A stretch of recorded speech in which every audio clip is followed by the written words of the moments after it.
গত বছরের ৫ই আগস্ট আওয়ামী লীগ সরকার পতনের পর ভেঙে পড়ে পুলিশ বাহিনী। অনেক পুলিশ সদস্য কর্মস্থলে যোগদান করে কয়েকদিন পর উধাও হয়ে যান। অনেকে ছুটি নিয়েও অনুপস্থিত, অনেকে আবার ছুটি না নিয়েও উধাও হয়েছেন। দীর্ঘদিন ধরে কর্মস্থলে যোগ না দেওয়া এমন ঊর্ধ্বতন ১৩ জন পুলিশ কর্মকর্তাকে সাময়িক বরখাস্ত করেছে সরকার। রোববার ২৯ জুন স্বরাষ্ট্র মন্ত্রণালয়ের জননিরাপত্তা বিভাগের পুলিশ এক শাখা থেকে ১৩টি পৃথক প্রজ্ঞাপন প্রকাশ করে। গত ২৬ জুন প্রজ্ঞাপনগুলোতে সই করেন উপসচিব নাসিমুল গনি। প্রজ্ঞাপন অনুযায়ী ১৩ জনের মধ্যে রয়েছেন ৩ জন পুলিশ সুপার, ৮ জন অতিরিক্ত পুলিশ সুপার ও ২ জন সহকারী পুলিশ সুপার পদমর্যাদার কর্মকর্তা। এটিইউয়ের সাবেক পুলিশ সুপার, বর্তমানে বরিশাল রেঞ্জ ডিআইজি কার্যালয়ে সংযুক্ত মোহাম্মদ সানোয়ার হোসেন বিনা অনুমতিতে গত ১ জানুয়ারি থেকে কর্মস্থলে অনুপস্থিত রয়েছেন।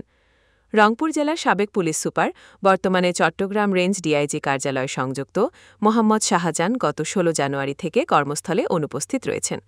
নারায়ণগঞ্জ জেলার সাবেক পুলিশ সুপার, বর্তমানে বরিশাল রেঞ্জ ডিআইজি কার্যালয়ে সংযুক্ত গোলাম মোস্তফা রাসেল গত ১ জানুয়ারি থেকে কর্মস্থলে অনুপস্থিত রয়েছেন। পুলিশের অতিরিক্ত police super S M Jahangir Hasan গত বছরের ৩ অক্টোবর হৃদরোগের চিকিৎসার জন্য থাইল্যান্ডে ১৫ দিনের ছুটি মঞ্জুর হয়। তিনি ৮ অক্টোবর কর্মস্থল ত্যাগ করেন। ১৫ দিনের ছুটি শেষে গত ২৩ অক্টোবর কর্মস্থলে যোগদানের দিন ধার্য ছিল। পুলিশের অতিরিক্ত police super S M Jahangir Hasan গত বছরের ৩ অক্টোবর হৃদরোগের চিকিৎসার জন্য থাইল্যান্ডে ১৫ দিনের ছুটি মঞ্জুর হয়। তিনি ৮ অক্টোবর কর্মস্থল ত্যাগ করেন। ১৫ দিনের ছুটি শেষে গত ২৩ অক্টোবর কর্মস্থলে যোগদানের দিন ধার্য ছিল।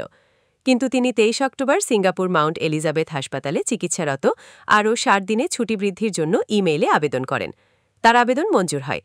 এরপরও কর্মস্থলে হাজির হওয়ার জন্য তার স্থায়ী ঠিকানায় ২ বার নোটিশ জারি করা হলেও তিনি এখন পর্যন্ত কর্মস্থলে যোগদান না করে বিদেশে অবস্থান করছেন। রমনা বিভাগের সাবেক এডিসি, বর্তমানে সিলেট ইন সার্ভিস ট্রেনিং সেন্টারের অতিরিক্ত পুলিশ সুপার শাহ আলম মোহাম্মদ আক্তারুল ইসলাম গত ২৬ জানুয়ারি থেকে কর্মস্থলে অনুপস্থিত রয়েছেন। ডিএমপি সাবেক এস এম শামীম গত বছরের ১৮ সেপ্টেম্বর থেকে কর্মস্থলে অনুপস্থিত রয়েছেন। ডিএমপি সাবেক এডিসি, বর্তমানে কক্সবাজার এপিবিএনের অতিরিক্ত পুলিশ সুপার ইফতেখারুল ইসলাম গত ১৬ ফেব্রুয়ারি থেকে কর্মস্থলে অনুপস্থিত রয়েছেন।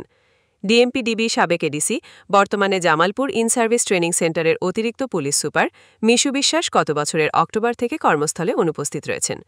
রাঙামাটি এপিবিএনের অতিরিক্ত পুলিশ সুপার হাসানুজ্জামান মোল্লা গত ২ ফেব্রুয়ারি থেকে কর্মস্থলে অনুপস্থিত রয়েছেন। তেজগাঁও বিভাগের সাবেক এডিসি, বর্তমানে সুনামগঞ্জ ইন সার্ভিস ট্রেনিং সেন্টারের অতিরিক্ত পুলিশ সুপার রুবায়াত জামান গত ২৯ জানুয়ারি থেকে কর্মস্থলে অনুপস্থিত রয়েছেন।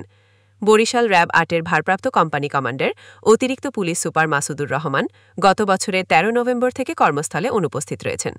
কক্সবাজার উখিয়া এপিবিএনের সহকারী police super ASP Mohammad Imrul গত ২৮ জানুয়ারি থেকে কর্মস্থলে অনুপস্থিত রয়েছেন।